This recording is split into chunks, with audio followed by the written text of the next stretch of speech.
thank you so much for joining me on another episode of Why I Love Flagler County, your local podcast spotlighting local businesses and local residents on what they love about Flagler County and, of course, all the other counties beautifully surrounding us. So, today, thank you so much, Monica, for coming on and spending a few minutes with me. I really appreciate it. Hi, thanks so much for having me today, Macy. I'm really excited to be here. Of course. Well, Monica and I know, I feel like there are different places that we could and should have met through. But we were also introduced through a really great friend in Marissa Wilcox. So she was on the podcast a few weeks ago, I think now it is. I don't know. Time is Mhm. like fake to me. I don't really know where we start and where we end. Um, but Every day's yeah. a blur to me. I understand that. Exactly. Um, yeah, and you're also part of the Rotary Club here in town as well. So there are a lot of Mhm. great places that, we have a lot of mutual connections with, which is it's so cool that we find things out like this. Because Yeah. given the small town nature and feel of where we are. So I'd love for you to kind of kick it off and tell me a little about your journey. You personally don't live here in Flagler, but obviously you live in this surrounding area. So tell me a little about your Mhm. journey coming here to Florida and how has that been for you? Well, coming to Florida in general, my family and I moved to the state when I was about 3 or 4. I was originally born in Egypt, and we moved to the States when I was a year Wow. and a half and went to Texas, and then we made our way to Florida for work and moved to Volusia County, where I currently reside in when I was like 5. So I feel like I'm a native. I've been Yeah. here for a while. You're pretty much, Native to you're Florida. exactly, yeah, of course. Yeah. That's That's awesome. kind of how I got down here. So, Yeah. I mean, even though that you lived in Volusia, were you aware of Palm Coast? Were you aware of Flagler? Had you been up there a few times? yes, when we first moved to Florida, actually, we moved to St. Augustine first. So, of course, when we Mm. moved to Volusia, we had to bypass Flagler.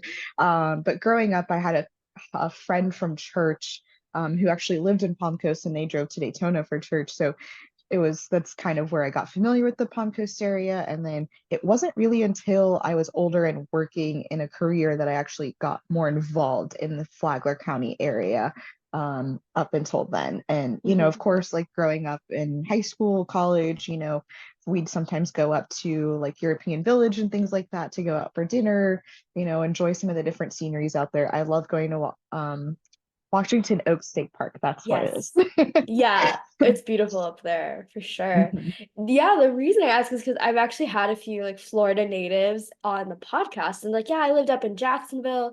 I've lived down like maybe Fort Lauderdale. I used to live in Daytona and things like that. And they're like, but I never stopped in Palm Coast. Like, believe it or not, like they lived north and south of Palm Coast. They were all around. They drove on 95 and they saw that the Palm Coast exit, and they just kept on going.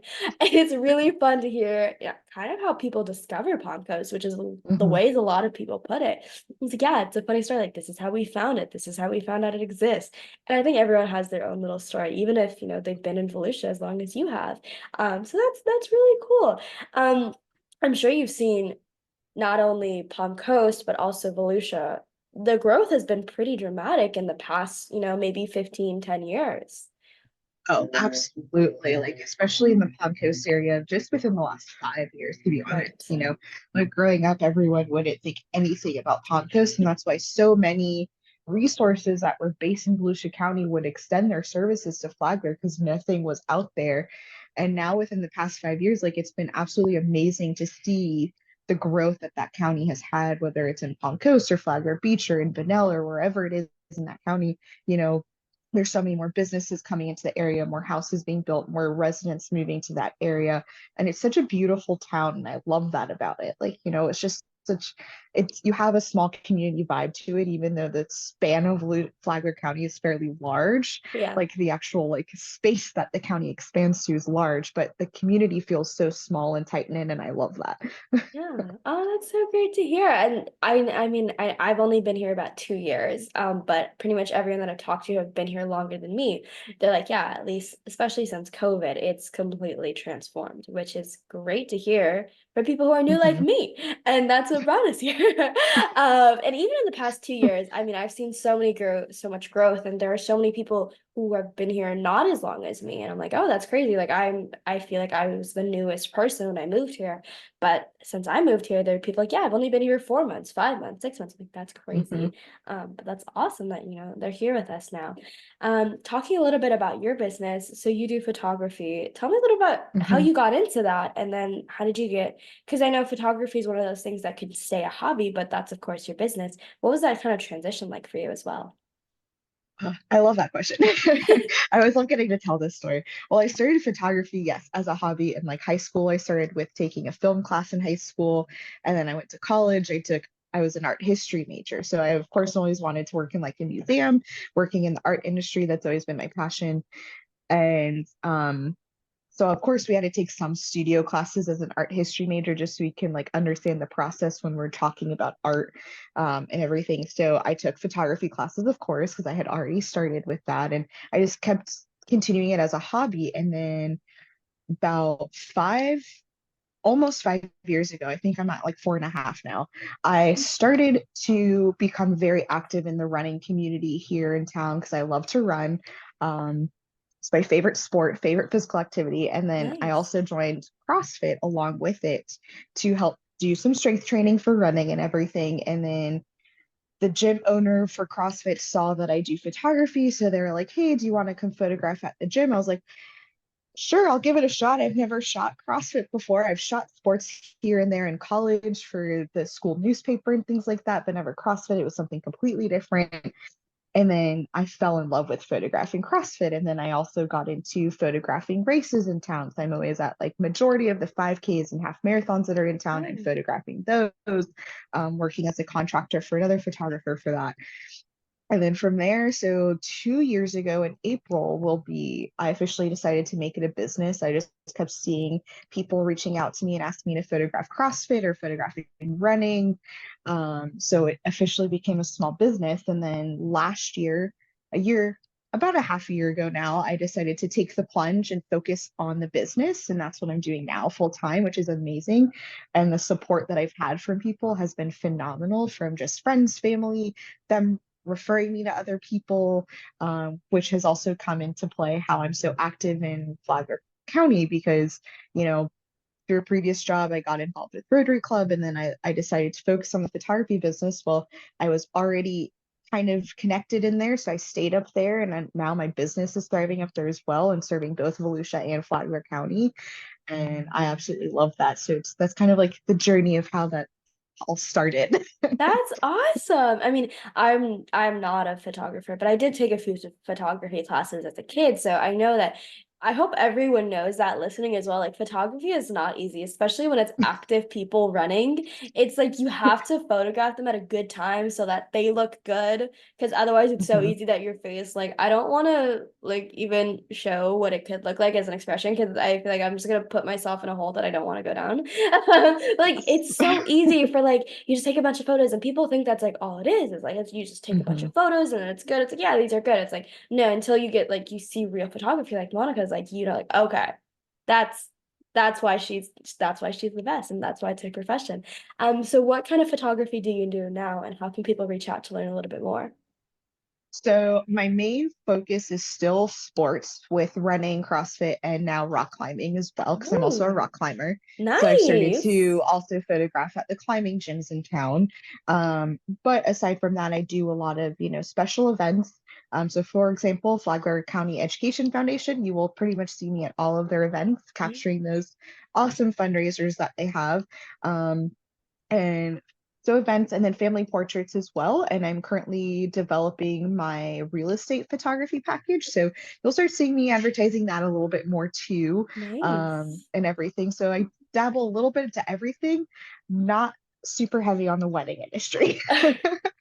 It's There's a funny lot how of wedding photographers, so there I is, I don't blame you. It's but it's yeah. it's funny how you mentioned like capturing people in motion is like really stressful. Well, for me, weddings is super stressful, but capturing like someone doing physical activity like weightlifting or running or climbing, like that's not stressful to me at all. That's the easy job.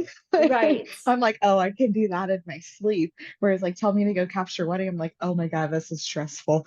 I can't. Yeah.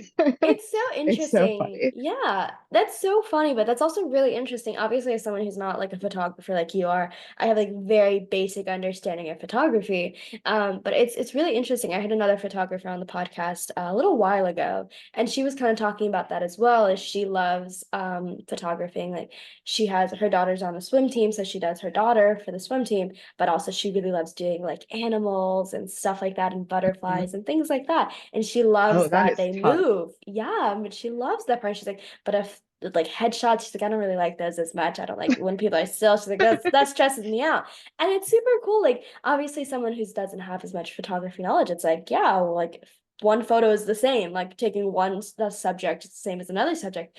Obviously that's not the case. So it's so interesting to hear that like weddings are stressful to you, but like very physical, like labor intensive activities are super fun.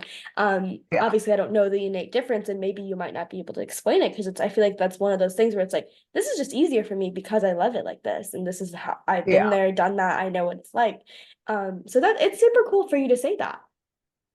Yeah, they're all very, very different. And like for me, when it comes to like doing the more portrait sessions and like Mm-hmm. especially with weddings, like obviously with weddings, there's only a small portion of it where you're actually posing the couple. Sure. A lot of it is mostly just the ceremony and then the reception.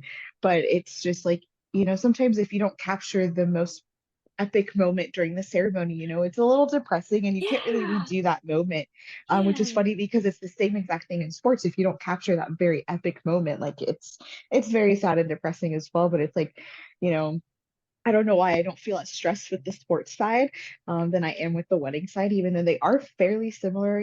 They're still you're still capturing movement, you're still capturing action with a wedding and with parties and things like that. But for some reason, it's just I'm always like, I don't want to mess up their big day.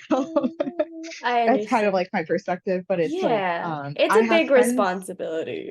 absolutely. I have friends that photograph weddings and that's where they thrive. That's where they love it. And I'm like, that's awesome. Kudos to you. I will gladly refer clients to you. You refer Yeah. them to me for family portraits. I'll refer them to you for weddings. It's a great partnership. No, it's awesome, especially like being in this tight-knit community, like you mentioned as well, that we're Mhm, able to do that. We're able to know people who do this, and then this is how we refer. And then mhm, that's how a lot of people feel comfortable too, right? Like someone feels really mhm, comfortable with you, and they're like, well, I'm sorry you can't do my wedding. You're like, well, don't worry, I have this friend, they will take care of you, and you have that trust, they have that trust. And it's one of those things mhm. that you can't really replicate in any other form or Yeah, fashion. It's that trust with no. that client and with your referral partners. So, I mean, that's great that you guys have that network that you guys feel comfortable to Mhm, refer each other like that. Well, really quick before we hop off, I know you did mention Rotary Club. So I always ask people, of course, like what would they recommend for new people to kind of get involved with the community? And I feel like Rotary Club is a great way. And the Rotary Club does a lot of things that people would be mhm. surprised to know about the community. So if you want to talk really quick about the Rotary Club and maybe if people are interested, how they can learn a little bit more. Absolutely. There's a lot of great ways to get involved in the Flagler County area. So whether it is through Rotary or through the chamber or there's quite a number of professional women's organizations as well within Flagler County. There's so many great networking opportunities there. Um, to really get involved in. Me specifically, I'm with the Rotary Club, which what I love about Rotary Club is that their motto is service above self. So, it's Mhm. all about community service, giving back, putting yourself second and putting, the community first. And it is a worldwide organization. So you find Rotary chapters all over the world, not just the country, the world, which is absolutely phenomenal. And so within Flagler County, you have the Flagler County Rotary Club, which is I'm a part of. There's also the Flagler Beach Rotary Club, and there's a satellite club in Benell as well to be a part of. And I love getting to see how each one is involved within the Flagler community. So, for example, our Rotary Club, the Flagler County Rotary Club, everyone goes out um, to see the fantasy light in around the holidays. So the lights that are up around the lake, that is put on by the Rotary Club. So we actually put that together. We get the sponsors. We all the money that is donated at that event throughout the month of December is also given right directly back into the community. So some of the ways that those dollars goes back into the community is we offer scholarships to high school students that are going to college, other donations through other charities as well. but really involved heavily with the schools in the county as well, because, when we look at it, the children is the future of the world. So we want to be able to support them and give back to that community for it. And that's a huge part of it. Rotary Club as a whole worldwide is on a mission to eradicate polio. So they are constantly immunizing children around the world with polio vaccines to prevent that and completely eradicate it, which is amazing. So I love getting to see that and be a part of it all. But that's just one of the many, many ways to get involved in your club, in your county as well. So not just the club, but just the county. That's awesome. So I'll make sure I have your information, Monica, if people are reaching out and interested in your Mhm. services, and then also some information on the Rotary Club for Flagler County in the description so people can click on that just a little bit easier. But Monica, thank you so much for the time today. I'm so, so glad we were able to get some time on the calendar because this was a lot of fun. I really love media and photography and filming and all of these really great things. And if we had time, I could nerd out for probably like 5,000 hours with giving you Same. like the most like insane questions and you'd be like, where did you get this from? I don't know. I just like I love this part. So I really appreciate the time. This was a lot of fun for me. Absolutely. Thanks so much for having me. I enjoyed being a part of this. I appreciate you bringing me on. So I hope you have a Yeah. good rest of your day, and Thank I hope you. you all enjoy the podcast. Thank you so much. Yeah, of course. Like she said, I mean, I really appreciate all of you guys listening, and I will see you next time.